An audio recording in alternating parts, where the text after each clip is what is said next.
अस्सलाम वालेकुम दोस्तों, मैं हूं आपका एडवाइज़र आफ्ताब शकील। पंजाब ज़मीन कार्ड इन्फॉर्मेशन में आपको खुश आमदीद कहते हैं। आपकी खिदमत में हाज़िर हूं एक नई वीडियो के साथ। आज की वीडियो में मैं आपको बताऊंगा कि इंतकाल बराए इस्तक़रार हक जो है ना वो किस तरह से करवाते हैं, ये क्या होता है और इसके करवाने का क्या मकसद होता है। मुझे ना काफ़ी देर से बहुत ज़्यादा दोस्तों के कमेंट्स आ रहे थे, बल्कि 3-4 केसेस भी मेरे पास इस तरह के आए हैं कि उनका कहना ये था कि सर हमारा जो है ना हमसाया या हमारा मुश्तरका खातेदार जो है ना वो अपना रकबा सील कर रहा है, लेकिन वो रकबा जो है ना वो मैं ख़रीदना चाह रहा हूँ, क्योंकि वो रकबा जो है ना मुझे लगता है मैं उसका हमसाया हूँ, मुश्तरका खातेदार हूँ।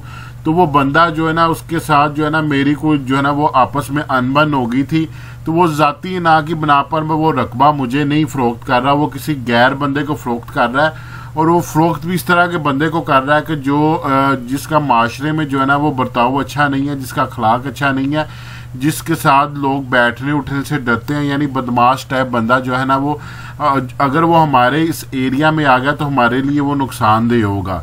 तो उसके लिए आप हमें हल बताएं कि हम किस तरीके से जो ना वो रकबा जो है ना अपने हमसाये या मुश्तरका खातेदार से ले सकते हैं। इसके अलावा जो है ना 2-3 दोस्तों ने मेरे साथ कांटेक्ट किया, उन्होंने कहा कि सर हम जो है ना वो रकबा जो है ना वो ख़रीदना चाह रहे थे अपने हमसाया या मुश्तरका खातेदार से। तो हमने उसके लिए जो है ना हक्का शुफा का जो है ना वो अदालत में केस भी किया, लेकिन वो खारिज हो गया। तो आज मैं आपको बताता हूँ हक्के शुफा और इस्तक़रार हक में क्या फ़र्क है, और इंतकाल बराए इस्तक़रार हक जो है ना वो करवाने का क्या मकसद होता है, महकमा माल में इसकी क्या अहमियत है। अगर कोई आपका रिश्तेदार या आपका हमसाया जो आपके साथ रहता है या आपका मुश्तरका खातेदार जिसकी ज़मीन आपकी ज़मीन के साथ लगती है वो रकबा सेल कर रहा है, तो कानूनी तौर पर और इस्लामी तौर पर, मजहबी तौर पर दोनों में जो है ना ये हक हासिल है उसके साथ वाले हमसाये को, जो रकबा उसके साथ लग रहा है या जो हमसाया उसके साथ रहता है। कानून ये कहता है कि सबसे पहले जो बंदा रकबा सेल कर रहा है वो अपने हमसायों को पूछे कि मैं ये रकबा सेल कर रहा हूँ, क्या आप ये रकबा ख़रीदना चाहते हैं। इस्लाम भी हमें यही कहता है कि जो रकबा जो है ना वो बंदा सेल कर रहा है सबसे पहले हक उसके हमसायों का बनता है कि वो अपने हमसायों से पूछे कि क्या ये आप रकबा ख़रीदना चाह रहे हैं, मैंने इतने का रकबा सेल करना, कि आप ख़रीदना चाहते हैं। उसकी वजह उसकी ना 2 रीज़न है। पहले नंबर पे रीज़न ये है कि जिस इलाके में वो रकबा सेल कर रहा है ना, हो सकता है कि वो इर्द गिर्द के जो उसके हमसाए हैं वो उसके अजीज़ रिश्तेदार हों। तो जब वो किसी दूसरे बाहर के बंदे को रकबा सेल करके जाएगा, कोई बाहर का बंदा आके वहाँ पे बैठेगा, हो सकता है कि उसका करैक्टर अच्छा ना हो, वो उसके रिश्तेदारों को तंग करे, या जिस हमसाये को बेच रहा है वो उसका अजीज़ रिश्तेदार तो नहीं है, लेकिन वो उसका एक अच्छा हमसाया ज़रूर है। तो वो हो सकता है कि अगर जिस दूसरे बंदे को वो रकबा सेल कर रहा है उसका करैक्टर अच्छा ना हो और आके वो हमसाओं को तंग करे। इसलिए इस्लाम और कानून हमारा ये कहता है कि सबसे पहले राइट जो है ना हमसाये को बनता है।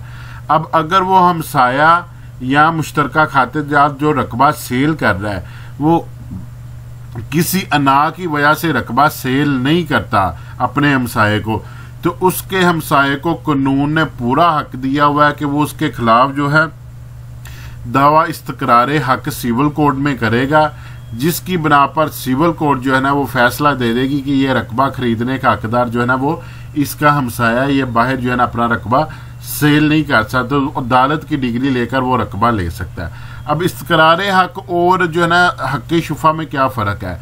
इस्तक़रार हक में ये होता है कि कोई बंदा रकबा सेल कर रहा है लेकिन अभी उसने सेल नहीं किया, वो सेल करने का ख्वाह है, ठीक है। तो उसके लिए क्या होगा कि उसके लिए दावा इस्तक़रार हक करना पड़ेगा अदालत में, जी ये रकबा सेल कर रहा है, मैं इससे लेना चाह रहा हूँ, ये मुझे दे नहीं रहा।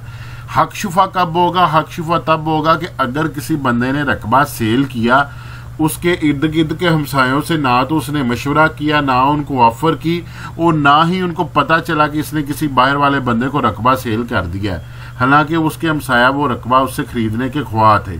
तो सेल हो के वो रकबा जो है किसी दूसरे बंदे के नाम पर लग गया, तो जब उसके नाम किसी दूसरे बंदे के नाम पर लग गया तो उसके हमसायों को बाद में पता चला कि ये रकबा किसी दूसरे बंदे के नाम पर लग गया, तो इसके लिए वो फिर जो है ना हक़ शुफा का जो है ना वो दावा करेंगे। अब लोग यहाँ पे क्या गलती करते हैं कि लोग ये करते हैं कि जो उनका हमसाया जो रकबा सेल कर रहा है उसने अभी रकबा सेल नहीं किया होता, वो सिर्फ अभी रकबा सेल करने जा रहा होता है, तो लोग जाके जो है ना हक शुफा का दावा कर देते हैं, जो इस वजह से खारिज हो जाता है कि हक शुफा तो तब होता है कि अगर रकबा सेल होके रजिस्ट्री या इंतकाल हो के अगले बंदे के नाम पे लग गया हो।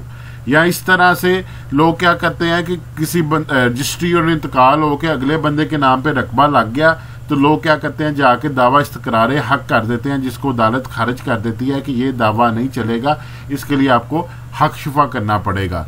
तो इसके डिफरेंस का भी आपको पता चल गया। अब आप ये दावा इस्तकरार हक किस तरह से कर सकते हैं, उसके लिए सबसे पहला प्रोसीजर ये है कि आप क्या करेंगे जी, आप अपने जो है ना वो मुतल्लिका पटवारी या अराजी रिकॉर्ड सेंटर से जाके उस खाते की जो है ना वो पूरे सालम खाते की फर्द निकलवाएंगे, जिससे पता चलेगा कि ये बंदा रकबा सेल कर रहा है और जो है ना मैं रकबा खरीदने का जो है ना ख्वाहिशमंद हूँ, तो ये रकबा मैं खरीदना चाह रहा हूँ। तो ये देख सकते हैं कि इस खाते में मैं मालिक हूँ, मैं इसका हमसाया हूँ या मैं इसका मुश्तरका खातेदार हूँ, ठीक है।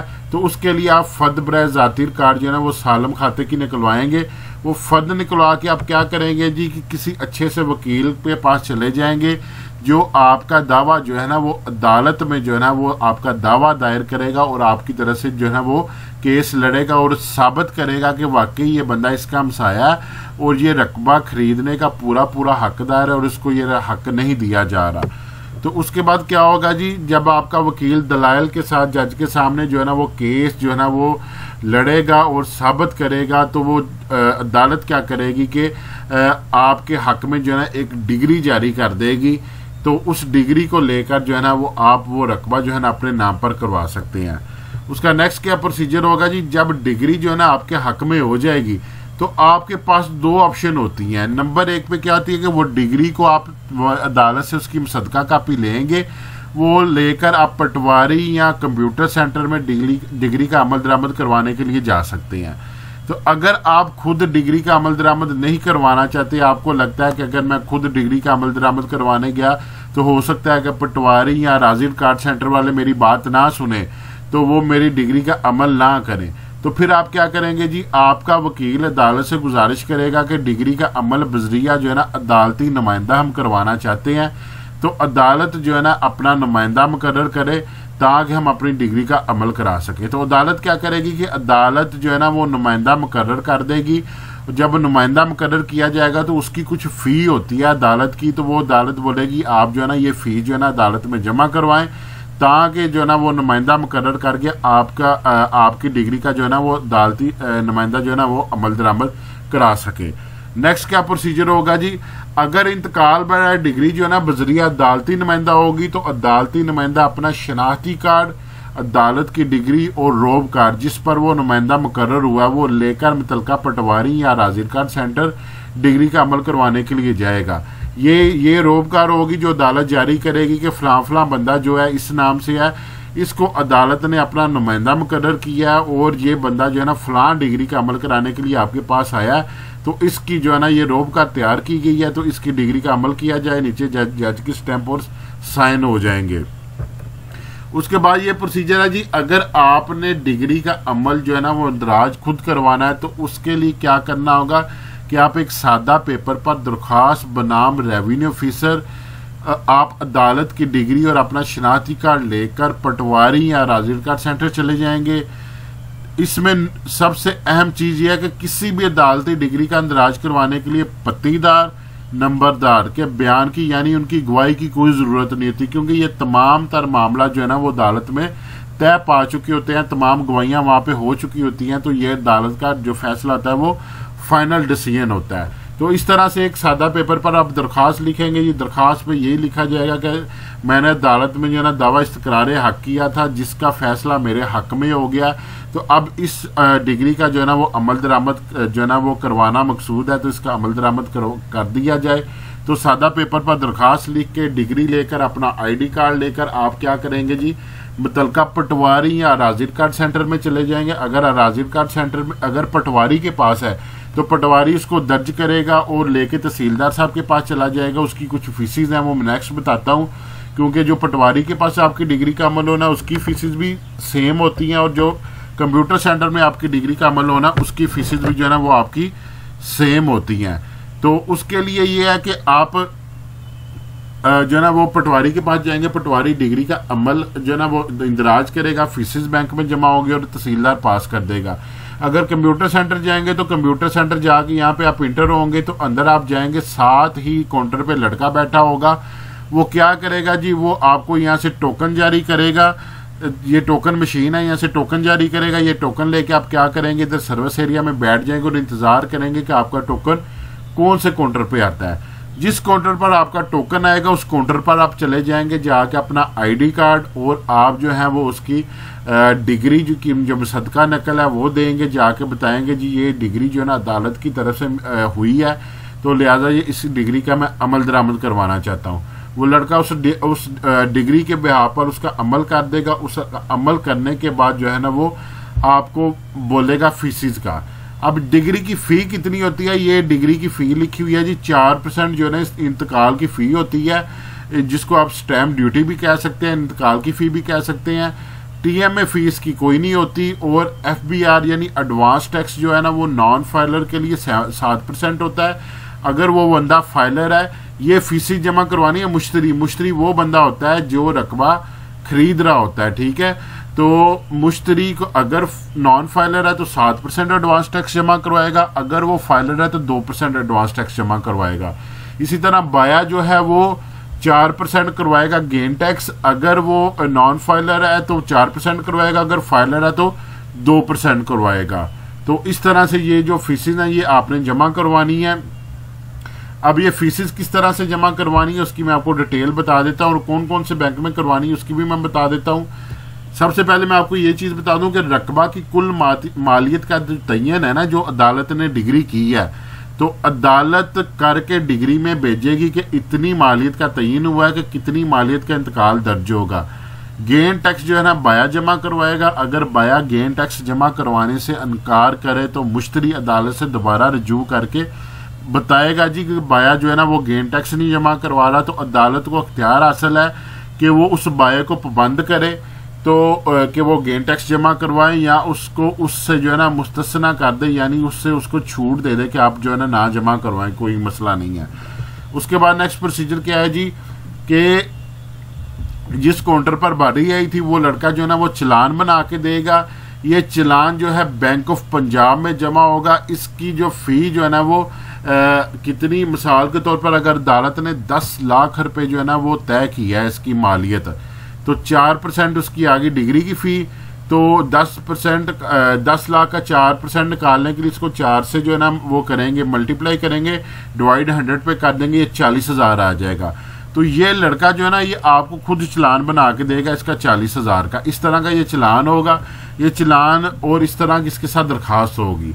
तो आपने ये फ़ी जमा करवाने से पहले ये चालान भी बड़े एहतियात से पढ़ लेना और ये वाली एप्लीकेशन भी पढ़ लेनी है। इसमें क्या होता है कि इसमें जो बंदा रकबा सेल कर रहा है उसका नाम, वल्दियत, कौम और रकबा लिखा होता है, और जिस बंदे को रकबा जा रहा होता है उनका नाम, वल्दियत, कौम और रकबा लिखा होता है। ये देख लेना कि ये बिल्कुल दुरुस्त लिखा हुआ है, कहीं पे कोई मिस्टेक तो नहीं है। अगर कोई मिस्टेक है तो फौरन आपने इसी लड़के के पास जाना है, उसको बताना जी आपने जो चालान बनाया इसमें ये मिस्टेक कर दिया है। तो अगर मिस्टेक नहीं है तो फिर आपने फ़ी जमा करवानी है। अगर फ़ी जमा करवाने के बाद आप उस लड़के के पास जाएंगे तो फिर ये एक बहुत लंबा और लेंथी प्रोसेस है, इसके लिए आपको बड़ी परेशानी का सामना करना पड़ेगा। तो ये वाला चालान लेके आपने क्या करना है कि ये उसके अराजी रिकॉर्ड सेंटर से यहाँ से बाहर निकलेंगे। इसके साथ ये BOP का बोर्ड लगा हुआ, ये कमरा है, यहाँ पे ये किस खिड़की पे आप जो है ना ये फ़ी जमा करवाएंगे। ये फ़ी जमा करवाने के बाद जो है ना वो फिर आपको जो है ना वो लड़का बताएगा, वही उसके जिसने आपको चालान बना के दिया कि अब आप इसका एडवांस टैक्स और गेन टैक्स जमा करवा के हैं। एडवांस टैक्स और गेन टैक्स क्या होता है, ये FBR का टैक्स होता है। एडवांस टैक्स ये होता है कि हुकूमत ये कहती है कि ये बंदा अपने तमाम घरेलू अखराजात को जो है ना वो करने के बाद, अपने तमाम ज़रूरियात जो है ना वो करने के बाद इसके पास एक इजाफी इनकम बच गई जिसके बदले में इसने ये रकबा खरीदा है। तो जारी बात है ये अपनी इजाफी इनकम से अगर रकबा खरीद के बेनिफिट ले रहा है तो ये जो है ना गवर्नमेंट को टैक्स भी दे। तो ये एडवांस टैक्स जो है ना वो उसके लिए आप क्या करेंगे कि FBR के जो है ना वो ऑफिस चले जाएंगे। तो ये ऑनलाइन भी जो है ना वो किसी भी स्टाफ रोज के पास जाएंगे वो भी आपको ऑनलाइन निकाल देगा। FBR के ऑफिस जाएंगे तो वो भी आपको एडवांस टैक्स का जो है ना वो वोचर निकाल देंगे। वो वोचर इस तरह का होता है। और मोस्टली FBR ने जो है ना अपना एक नुमाइंदा जो है ना नेशनल बैंक में बिठाया होता है, वो भी आपको इस तरह का जो है ना वोचर निकाल देता है। तो एडवांस टैक्स कितना होगा जी? एडवांस टैक्स को 236 केज कहा जाता है। नॉन फाइलर के लिए होता है जी 7%, यानी अदालत ने 10 लाख रुपए जो है ना रकम का मुतय्यन किया था मालियत का, तो इसका 7% निकालने के लिए 7 से इसको मल्टीप्लाई करेंगे, डिवाइड करेंगे 100 पर, ये तो ये 70,000 बन जाएगा। तो ये 70,000 का आपको FBR वाले चलान निकाल के दे देंगे नॉन फाइलर के। नॉन फाइलर वो बंदा होता है जो सालाना टैक्स जो है ना वो जमा FBR को जमा नहीं करवाता, रिटर्न जमा नहीं करवाता, वो टैक्स पेयर नहीं होता। और फाइलर वो बंदा आता है कि जो टैक्स पेयर होता है, तो टैक्स पेयर को जो है ना सहूलत दी जाती है। अगर नॉन टैक्स पेयर है तो वो 70,000 रुपये यानी 7% जमा करवाएगा। अगर वो टैक्स पेयर है तो फिर उसके लिए छूट है, फिर वो सिर्फ 2% जमा करवाएगा। तो 10 लाख का 2% जो है ना वो 20,000 बनता है। और ये मुश्तरी जमा करवाएगा, यानी जो रकबा खरीद रहा है ना, जिसके हक में डिग्री हुई है, वो जमा करवाएगा।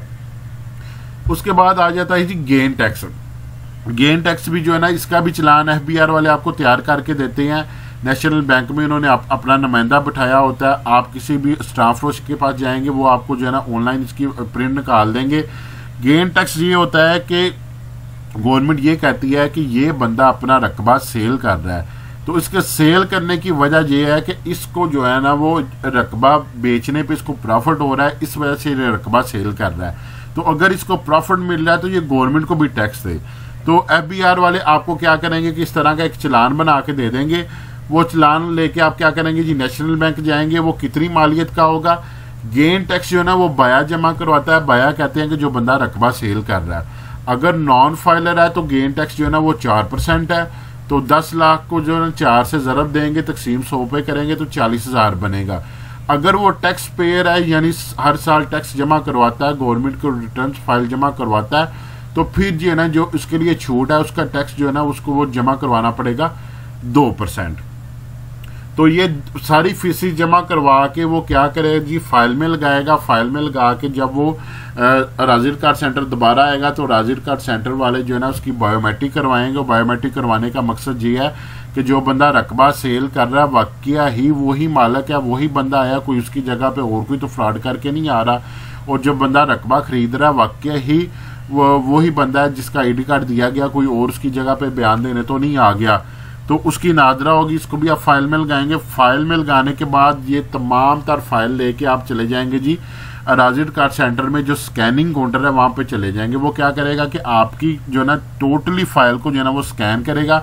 स्कैन करने के बाद वो आपको भेज देंगे जी ADLR साहब के पास। ADLR साहब क्या करेंगे जी कि जो है ना वो डिग्री जो हुई है उसको रीड करेंगे और जो इंतकाल दर्ज हुआ है उसको चेक करेंगे कि इसमें किसी किस्म का कोई मसला तो नहीं है। तो ये इंतकाल बिल्कुल सही दर्ज हुआ है, इसमें किसी किस्म के जो है ना वो किसी के साथ ज्यादती तो नहीं हो रही, किसी के हकूक तो जो है ना वो मुतासर तो नहीं हो रहे। तो वो ये रीड करने के बाद जो है ना आपका इंतकाल पास कर देगा।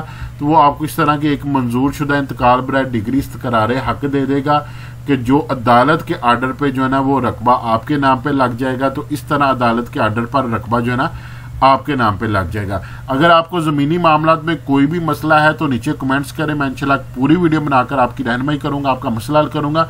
लेकिन उसके लिए मेरे चैनल को सब्सक्राइब करें, साथ बेल आइकन पर क्लिक करें ताकि मुझे पता चले मेरे मैच्योर सब्सक्राइबर हैं, मैं जल्द से जल्द वीडियो बनाकर आपका मसला हल कर सकूँ।